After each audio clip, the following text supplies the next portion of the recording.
Hey, it's Rick. I'm a veteran and social worker, and today I want to talk about grief. I became a grief counselor in the past year, or at least bettered my skills as a grief counselor. I'm mostly a trauma counselor.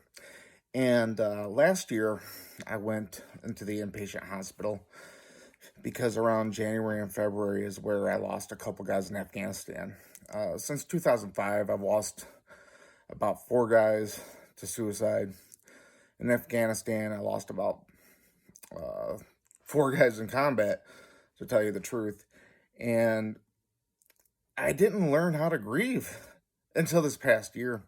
And it was actually, I learned how to grieve when I was studying up on how to deal with a breakup. And what I learned from reading about that is the only way to really learn, or the only real way to deal with a breakup is to feel and allow yourself to feel. And what don't people like to do is feel. What don't people like to do when they've experienced trauma is to feel. Because when you experience trauma, your feelings are very intense. And your feelings are very intense because your thoughts are intense. And when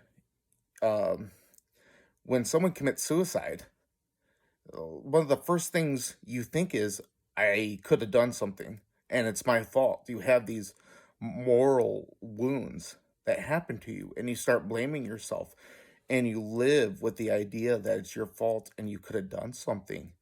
And you live with this in the back of your head. And that's why I tend to use cognitive behavioral therapy on that. But one of the things I do is learn how to feel. Obviously, we can't control what other people do.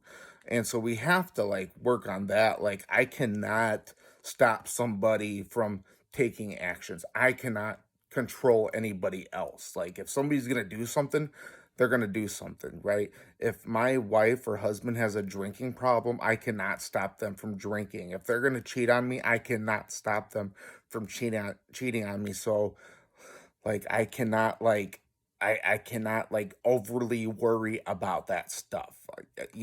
I have to accept that it could happen and figure out, if it does happen, how am I going to cope with it. But that's a different story there. So, how do I deal with grief? How do I feel? Well, first of all, it's important to learn to identify and unravel our feelings. A good way to do this is there's an app. It's called How We Feel. It's on your iPhone and Android app store. It's completely free. I actually like it.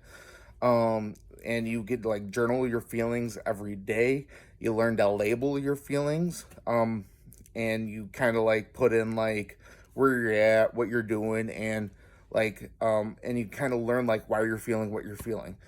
My only critique of the app is you can only put in one emotion when you might be feeling 50. And usually you are feeling more than one emotion. Another thing I would suggest is look up the word emotions wheel or feelings wheel. And it's just this wheel with different colors, and I'll categorize different emotions. Like, there's different types of anger, like angry, irritable, frustrated, different types of anxiety, different types of depression, depressed, sad, sorrow.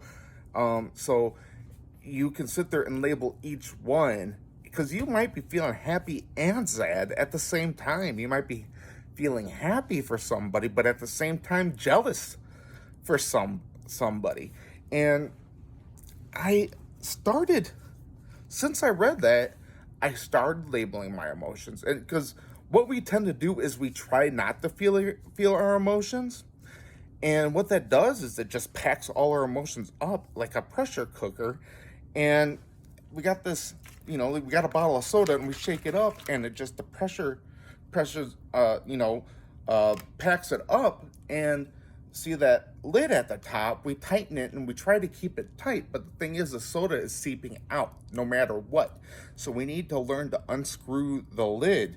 But what I'm asking you to do is not to unscrew it all at once, unless you're ready for it. Because we are scared to unscrew that lid. And quite honestly, that's what's painful, is the fear of unscrewing that lid, not actually taking off that lid. The fear of unscrewing that lid is scarier than actually unscrewing that lid.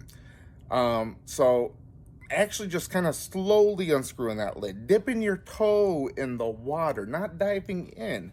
And when I'm ready, then I take that lid all the way up, and then the soda is going to explode, but don't worry, because it'll flatten out. It's like a car pileup, and I got the arm down, and I'm just going to lift the arm and let the cars through, because your emotions need a path to go through, because what you're doing is you're just letting it build up, and you're suffering because you're not accepting your emotions. You're pushing them down, and they need a place to go. They're not going anywhere. So you might have years of emotion just packed up, and you need to let them process and go. And that's what I'm talking about, is maybe you need to do that slowly, just kind of like unkink the hose just a little bit to let the emotions kind of seep out, and you're strengthening your ability to feel your emotions, right? Just like you go to the gym, you're not going to walk in and lift 100 pounds. You're just going to start out with 5 pounds and work your way up to 100 pounds. So we're practicing feeling our emotions till we're more confident and stronger at it. Okay, peace.